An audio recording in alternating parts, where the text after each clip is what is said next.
similar to the letters, no one could do it better. I check cheddar like a food inspector. My homie strict told me. What's up, Alliance family? What is going on, baby?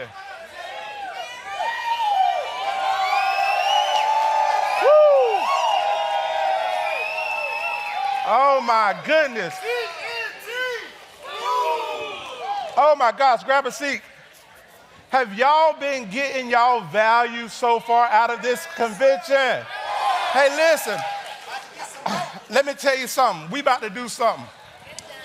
I don't like no smoke, but I sure ain't scared of it. I know we got some people over there in the other room, and we got some people down there in the engine room, and I already know that this room is the most lit room in the building. Is that right? So to make sure that the people in the engine room hear us, let's bang our feet. Hey, let's disrupt Jeremiah, Docky, and them. Hey! Y'all's just as messy as I am. So for all of you guys who I've not met, my name is Terry Edwards, and my wife Tia and I, we saw this opportunity 11 years ago, and let me tell you this. This has been one of the best, I used to say the best business decisions. No, it's just been one of the best decisions that we have made. Yes, you're going to make money here. So you need to go ahead and make up in your mind that I'm going to make a whole lot of money, and I'm going to stay humble, and I'm going to stay hungry, okay? And if you're here this weekend and you're still wondering if this is for you, let me confirm that you're not in this room by accident. This is a divine appointment that's going to help you get everything that you've been called to. And that's what has been happening to Tia and I over the last 11 years. And the crazy part about it is this right here. We have grown up in so many areas outside of finances that has helped our finances. You see, so many of us come here and we just think it's all about the money, money, money, money, money. Have you ever heard people, I'm all about my money. Half about to have my money. And none of the same people ain't never got no money. Because this is the thing, wealth begins in our mind and ends in our checkbook. So it's like, these are things, some principles that I'm going to teach you today. A lot of it, to be clear, I haven't made up. So many times we're trying to be a voice where we really need to be an echo. Let me say that again.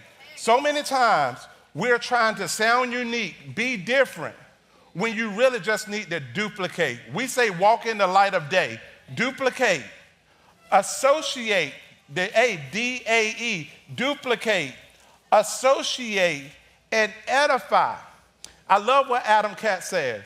Stop asking God to bless what you're doing and start doing what God is already blessing. So now, if you was in this breakout room when Mike and Noel was up here giving you the low down dirty, I think they've been copying my notes back there in the back. So I'm going to talk about delegation and how to get everything done without doing everything. How many people got a lot on their plate? Yeah. All right? And contrary to popular belief, I'm hitting the green button. There we go. So a lot of times Instagram and social media has romanticized entrepreneurship, right? We say stuff like, I'm making money in my sleep. You know what I'm saying? I'm making money on the beach. You know, we post that stuff, right? But our reality, I don't know about y'all, but sometimes I feel like a clown juggling so many things at the same time. How many people got a family that's dependent on them? Like, right? You want to be a good spouse. I hope you do. I know I do. I've been studying for a long time. I still ain't got it. But I ain't where I used to be, thank God. You got responsibilities with your kids, right?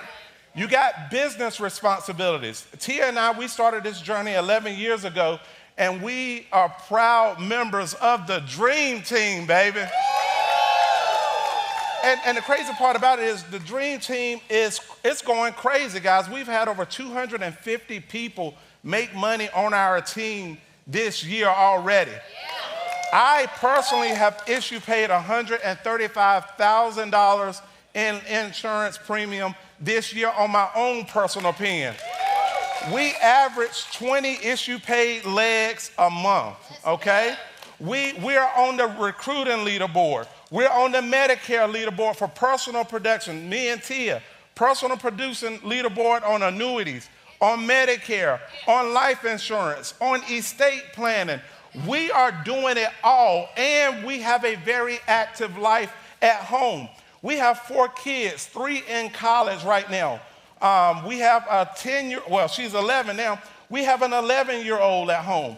So it's like, how are we able to get it all done and qualify for every all expense paid trip that the Alliance puts on since we have been here? We don't miss trips. That should be a goal of yours, because even when your money is funny and your change is strange, those trips give you a week to escape your reality and get around people who will inspire you. When we sitting around the pool drinking umbrella drinks and stuff, this is the stage Terry. But when I take my shirt off, it get real out there. You know what I'm saying? I'm going to give you the lowdown by the pool, baby. So while social media says this is what entrepreneurship look like, if you feel like a clown, you're doing it the right way. Uh-oh. There we go. So John Maxwell says this right here. If you want to do a few small things right, do them by yourself. But if you want to do great things, how many people want to do great things and make a big impact? How many people want to make a big impact, right? You got to learn to delegate, all right? That's very, very important. Now, when I first got started, I used to cut my own grass. I used to wash cars and do all what I thought was the manly stuff that we supposed to be doing.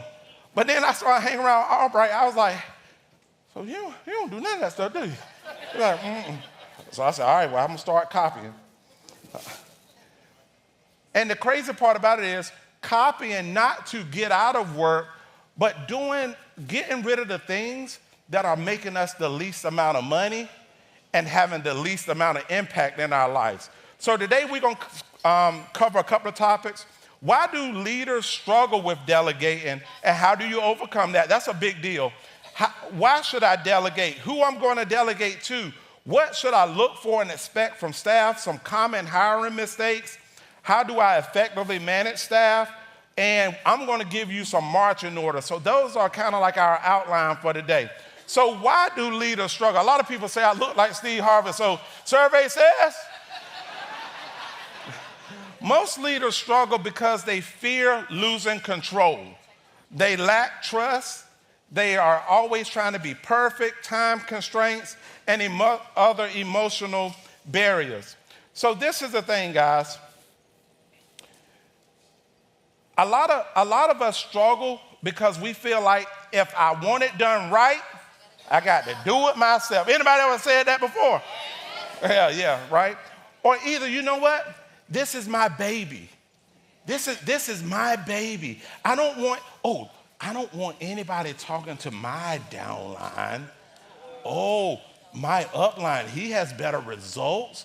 But you know what? If he or she helps me out, I'm losing control over my business. I got in this thing because I wanted to own my business. Why should I have to, why should I have to give up control of who I am? Do you really like who you are? Or are you more interested in becoming who you know you are called to be? It's okay to lose control when control has gotten you and kept you in bondage. Lack of trust. You know what? I can't trust anybody to do it like I would do it. Or you know what? It's got to be perfect. Every I has got to be dotted and every T has got to be crossed because guess what? I am just perfect. I woke up like this. You know what? I am too busy. You know what? I don't have time to train nobody to do what I do because I'm busy selling. Well, why you ain't on the leaderboard then? Okay, so what's going to happen during an event like this? There are going to be people that can sound very convincing and convicted that what they are doing is the right thing. I challenge you, go look at the leaderboard. Men lie, women lie, but numbers do not. So be careful of who you are connecting with, who you becoming BFFs with, who you are exchanging and following on Instagram after you leave here. You got to be careful of who you are letting influence you because leadership is influence. And all good leaders know that we ain't judging people, we're just fruit inspectors. Does that make sense? So how do you overcome those struggles? We got to focus on empowering people, not just controlling them. And that goes from our agents and our staff, okay? So one of the most empowering things that we can do is help somebody become who we were. What do I mean by that? If I'm standing here and there are people coming behind me, right? One of the most empowering things I can do is elevate myself and then turn around and know that somebody can step right in behind me and do it at a high level. Because this is the thing. Anybody want to have big impact and build a big business? Do you want that big? I want to live a lifestyle like Mike and Noel. Them jokers go out the country, go riding bicycles and stuff all up and down the hills over there in Switzerland and stuff, and still making $163,000 while they are living their life. Anybody want that sort of lifestyle? See, that's the problem right there. You got to actually see yourself living at a higher level. And I know it's hard. I remember when me and Tia was first getting started, I had a BMW, a 7 Series BMW when I was working them good corporate jobs, trying to look successful for everybody. I had that big old 7 Series BMW, right? The dadgum head gasket started leaking on it. They got to tear the whole top of the engine off. That's like a $7,000 repair, right? I didn't have $7,000 to pay for it. I was building this business. My vision for this business allowed me to humble myself, go on Craigslist, find a $1,200 Toyota Corolla that we call Tink Tink, Tink Tink, and I bought that $1,200 car. That BMW sat in my driveway because I couldn't afford the repair and the car payment. That car sat there for 3 years, not fixed. When Tink Tink broke down, matter of fact, what I did with Tink Tink was we had another agent whose car was getting repossessed, right? They would come to all the meetings and stuff, so me and Tia gave Tink Tink to them, and I bought me another little $1,500 car, right, and wrote that to, what I'm trying to say, that car sat in my yard for so long because I couldn't afford the payments and the repairs. I paid it off, couldn't drive it, went to open the door, and it was molded on the inside. I called the junkyard, come and get it. But that was as we were building the business. So don't get weary in well-doing. And when you hear these stories up here, don't be afraid to start believing that you can do it too. You got to build trust gradually. You got to work on letting stuff go. And I'm one of the biggest hoarders. Like, there are certain things I just don't want to let go. But you do it over time. So what we do is we find little things that I feel like won't have a big impact on my business to try it out and see if they can handle it, right? It could be something simple, start out opening the mail, all right? If it's a bill, I need to see the bill before it just get paid because I want to make sure that we're not, wasting money, right? And then also employing like the TLC strategy, teach, listen, and correct, all right? So I'm going to teach you how to do it. Number one, I'm not going to teach you by just telling you how to do it. I'm going to teach you by you watching me do it. See, this is one of the biggest things. As we're building a big business, we don't have time to stop and just become a professor. No, your education is going to be on the job. It's going to be live, rapid fire. Does that make sense? So you're going to watch me do it, and then I'm going to listen to you do it, and then I'm going to give you some coaching. And then after we go through that process 2 or 3 times, okay, you got that. Now let's move on to a bigger task, such as working my pending business or whatever the case may be, okay? And then prioritize what you want to delegate. Now, this is the thing right here. Most of us, when we start delegating, we want to delegate out the things that we don't like to do. Like, I really don't like making sales dials, so I'm going to hire somebody to do all my sales dials for me. What do you think about that, Terry? This is my thought process about it. If I'm spending money on my leads, if anybody going to blow through them and screw them up, it's going to be me. I'm not going to delegate out, because to me, that is one of the highest paying activities that we do, is calling and booking our appointments, right? Some people say this right here. You know, I'm going to hire me a recruiter. You know, I'm going to hire me a recruiter. Somebody going to do that for me. No, like, you realize, like, this is your business. Who is going to be the most passionate about your business? You or somebody that you're paying less money than what you're making? It just don't make sense to me. And then use tools, right? One of the things that as we're building our business is we're building our business based on systems. Now, my background is in corporate America. Now, I might act like a fool, but I do have a little bit of sense.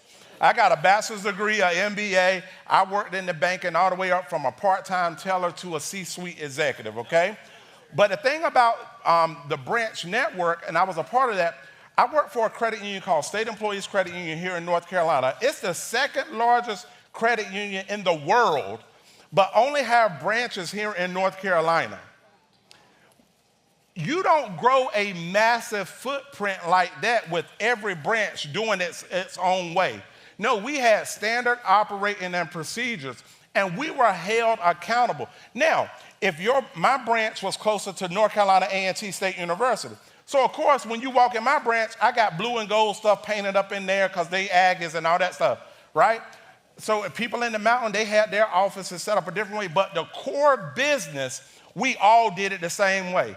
How do we fill out a deposit ticket? How do we fill out a loan file? Everything was systematic. See, the problem that a lot of us have is this right here. You have been pre-programmed, and then when you get here, you want to act like you've been in business before. You want to act like that you have been successful doing what we do. We got a system. We got our 8 steps to success. Those are non-negotiables in the dream team, right? We got our Millionaire Maker Manual. That is how Andy Albright created an $83,000 a month income doing this business. I would ask you, if I look at your 8 Steps to Success book and I look at your Millionaire Maker Manual book, would it look like it's being used, or is it just a STOP, a strategic plan on a shelf? Ours is coming apart because we are trying out, and we ain't perfect, but we're trying our best to be systematic, because this is the thing, simple can be duplicated. If you can keep stuff so simple, we can get more people doing it, and that's kind of like how we have been overcoming some of our struggles. So what should we delegate? Anything that doesn't directly make you money. In our business, we do one thing, which is 3 things. What do? We sell. Okay, let's say it with a little more enthusiasm. We sell, we recruit, and we build. That's what we do right there, baby. Anything outside of that, we really try to delegate that. Anything that can be done on a systematic basis, such as onboarding processes, right? Now, we pattern our business just like Mike and Noel with the onboarding process. We hold agents' hands every step of the way, right? Because this is what I know. Every time that I'm having a conversation with them, I'm picking up stuff in the background. See, our staff, they're doing it as check off a box, most of them. But when we do it, we're listening. Oh, we hear a baby in the background. How old is that baby? We heard the dog. What's the dog name? What kind of dog is it? How long have you had the dog? So we like developing relationships with people by when we're doing the onboarding process. It's not just we're just checking off a box, but we're really spending time getting to know folks, right? Also, another thing that we do, you got to get good at sales and service. If you have poor persistency, what do I mean by persistency? As soon as you write it, it fall off the books. That ain't good. No bueno. No go. All right? We believe that you should be good at sales and service. Service is how you keep them on the books. But service don't mean that you have to do it. Now, we have a big Medicare book of business. Now, the thing about Medicare is this right here. Y'all see the big checks in January hit, right? Y'all see them? I think I made over $100,000 from AEP this past year. Facts.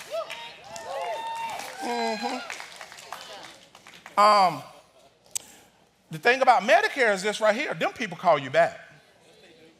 When them people go to the doctor and get a new prescription and got to go to the pharmacy, they be like, hey, how much is my Cialis? I had one client, y'all know what Cialis is?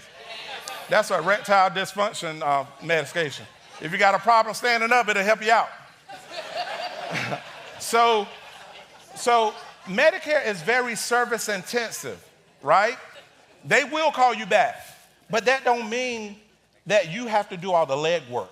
So I have a staff, her name is Stephanie. Her primary role is serving my clients. Now, they might call me with the problem, but I'm not solving the problem. I'm telling Stephanie, hey, Stephanie, I need you to do X, Y, and Z, and let me know when it's done. And then she called me back. She's walking my office. She said, okay, Terry, I got it done. It's all taken care of. I said, okay, cool. Then I called the client back. Girl, I've been working head over heels trying to get this straight for you, but we finally got it figured out. They love some Terry. They think that I'm doing all the work. And it's interesting because we now have more traffic coming into the office, right? So a lot of my clients now is like, wait a minute, you got a real bit, like, how long you been doing it at this level? Like, we just thought you was just riding around, just going from house to house. No, you got a bona fide, yeah, girl. So what I want to say is this right here. It doesn't matter how big you get, we always want to sell one-on-one feel, whether that be for our clients and for our agents. So any repetitive task, listen, check this out. If somebody can do it 70 to 80% better or as good as you, it's okay to delegate it. Because this is what I know. If they can do it 70 to 80% just as good as you, that equals 100% of your time freed up to go back and do the one thing that we do, which is sell, recruit, and build. I think of myself as a little jack in the box. Y'all ever seen a jack in the box? You know, you got to crank it, and then that little jack pop up, and he be dancing, right? He be dancing, right? I tell Tia and my staff, their job is to keep me dancing. So whatever they got to do to keep turning that crank, they turn the crank, and I'm dancing, baby. Because when I'm dancing, money is being made. And all of our staff know your wages is a part of my commission. If you want to keep getting your wages, I need to keep getting my commissions. If you want a raise in your wages, I need a raise in my commissions. This is not a one-way show. You are an active participant in this play. That's the way I talk to them. Any low-dollar task that you can get rid of. So, I know when you're first getting started, you may not have the money. You got an insurance license, though. There is nothing that's keeping us from going out, even on a part-time basis, and writing 10 grand a month. 10 grand a month, issue paid, like I could wake up and piss out $10,000 in premium. It's not hard at all. You realize one case is about $1,000 in premium. You got all month to do 10. Come on. If you want the money to fund these things, you can fund all of this stuff with your personal production. And it's crazy because we went from a one-room office, right, to now we got this Mac Daddy 1,500 square foot office out there with 2 Edward Jones offices and all that stuff. It's swanky as everything, right? But we built all of this off of just no business loans, no business credit. We built it off of sweat equity. Getting out in the field, selling to produce the income to fund everything that we wanted to do. All right? So why should you delegate it? Your time has a dollar value to it. All right? Do you not know that corporate America has already put a price tag on your head based on the qualities that is required to perform a job? I don't know if you know that or not, but that's how they determine how much they're going to pay you, right? And this is the way this works. They're going to pay you just enough so that you don't quit, and you're going to do just enough so you can keep going back. Y'all didn't figure out how to work the system. Y'all better ask somebody. Your time has a dollar value to it. Growth requires focusing on revenue drivers. What are the things that's going to make us money? Us selling insurance and getting other people to sell insurance. Those are revenue drivers. Everything else don't even matter. So it protects your energy for high impact work. Listen, this is the thing, y'all. All work don't cost you money, but all work costs you energy. Yeah. And energy is very big because energy transfers. So anything that's causing me to get my energy down, I got to fix it. I'm like, Stephanie, if you let one more person walk directly in my office when I'm on a phone call, I'm thinking you are signing your resignation notice. You don't talk to people like that. Do you want to keep her employed, and do you want to keep dancing? See, so many of us fall in love with our employees and think they're our friends. No, they will drop you quicker than you will drop them.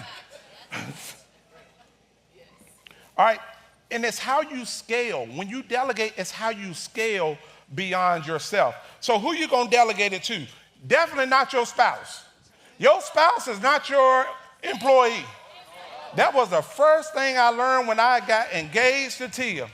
Me and Tia was living together and everything, and we were shacking, as her granddaddy used to say it, because we were living together before we got married. But look, I was like, hey, you ain't gonna get up and cook no breakfast. I said, my mama used to get up and cook us breakfast every morning before she went to work. She was like, well, I ain't your mama. Facts. So you cannot delegate to your spouse. Also, family members. Beware of hiring family members. They could be some of your worst employees. Woo-wee. Yeah. I would rather hire somebody that I ain't got no emotional connection to, right? So get you some staff. If you don't have the money to afford staff, sell some insurance, period, okay? The cool part about it is now you got President's Club that will help you even get VAs.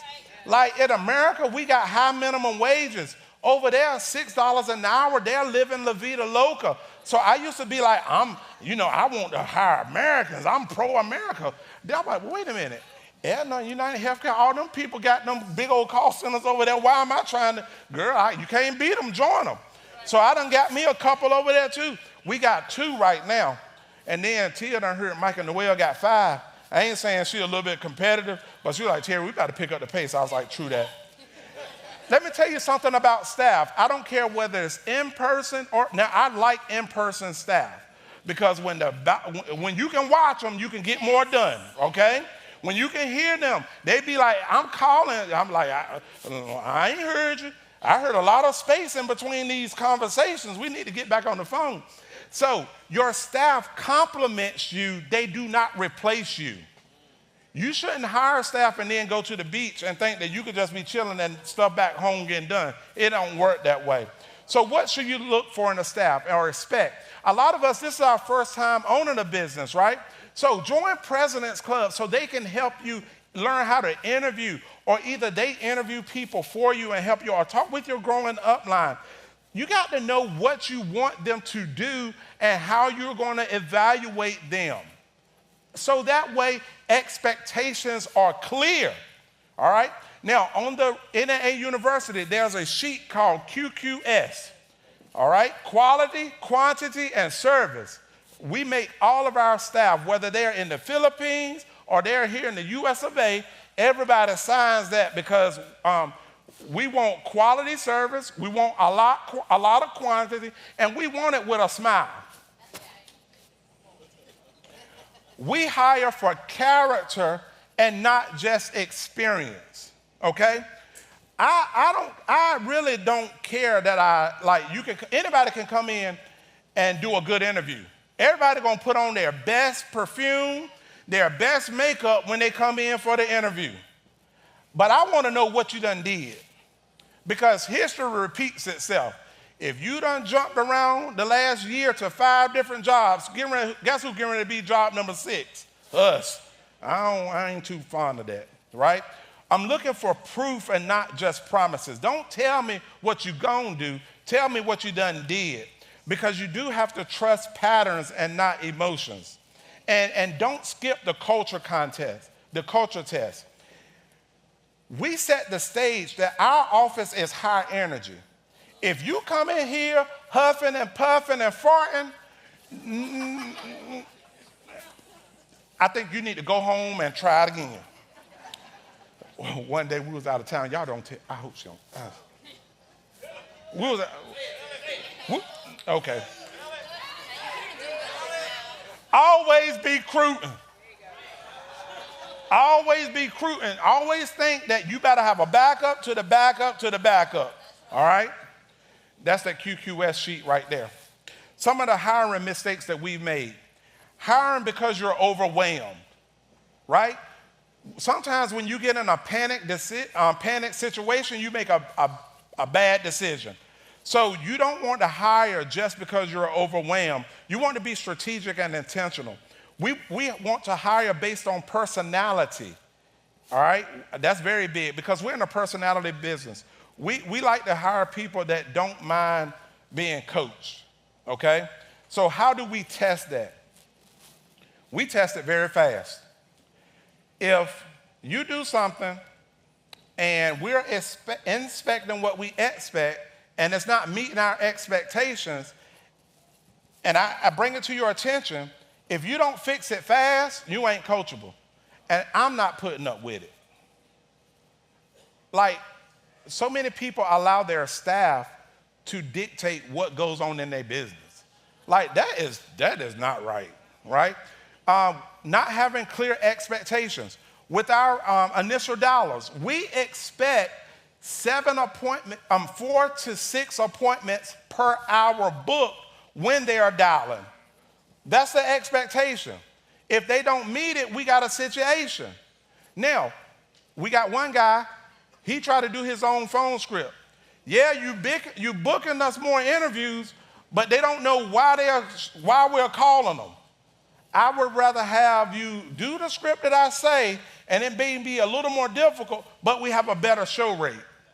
It is not up to you to change my phone script. If you change it one more time, you're going to change your place of employment. And then ignoring your gut. Hire fast, fire fast. And also ignoring the data because you like them. You need to really look at both. All right? I hope this stuff is helping. So how do you effectively manage staff? You set the tone. They do not set the tone. When you come to the Alliance corporate office, everything is meticulously planned. And it's like, dang, how does Andy recruit such good staff? I'm like, man, I want to be like that. Your schedule creates theirs. This is something that me and Mia have been working on, right? So you have to know what you want, right? Your staff schedule pours into your schedule. So if you need to book 20 interviews a week on Thursday and Friday. On Tuesday and Wednesday, they better book 20 appointments so you can have on Thursday, Friday. So you start with your schedule and then get their work to pour into your schedule, because their work is causing you to do what? Dance. Bands will make you dance. All right? Inspect, we already talked about a lot of this. Constant communication is very important. People rise to the level of your expectation. If you expect little, they're going to give you what? But if you expect big, they're going to give you big. We expect anybody that's around us to be growing. I don't care if you get your weight is growing, that's fine. You're growing. As long as you're growing. We don't like people around us that's a drag. Does that make sense? No Debbie Downers. Like we meet with our staff, even our virtual staff. We meet with them by Zoom to make sure that they feel connected and also that they know the vision. This is what we expect. This is how we want people to feel when they communicate with our office, okay? Develop people, not just direct them. Get them reading and stuff like that, all right? Get them coming to the conventions. Last but not least, let's get free. Set up a time to go over this financial independence engine with your growing upline, okay? This right here, this one exercise right here. Now, if you did it one time before and it was like 2 years ago, you probably should do it again, right? Because your finances have changed and everything. But let's get free. We are in this business. Now, some people are coming in here to just make a little bit of money on the side. We love you. Okay, good. Some of us are like me. When I came in, I needed to replace my income, and we did that. Now, some people are trying to get hog nasty rich, free, and all that good stuff, what James Coleman and everybody else been talking about, right? It doesn't matter where you fall on that spectrum. Get what you came for. There are systems that's designed to keep you down. There are systemic oppression going on right now in these United States of America. So if there are systems that's being designed to hold you down, why not buy in a system that can get you free? Because the devil ain't playing no games, so why are we playing games? So get with your growing upline and get a good system in place. Because if you can systemize your operations, right, you can train on it, and then you can delegate and scale it. That's how we get massive. That's how we take this convention from Burlington, North Carolina to First Horizons in Greensboro. If you don't know what First Horizons Coliseum is, Anthony Hamilton and Fantasia are going to be there performing tonight, and I ain't going to be there to see them because I'm going to be getting free. I don't mind missing their concert because they up there dancing, making their money. I'm in Burlington dancing, making our money. But let's move this convention where we can fit 1,600 in here. Let's go to a convention where we can fit 16,000, and 16,000 are all on your team. Let's go get it, baby. Let's go.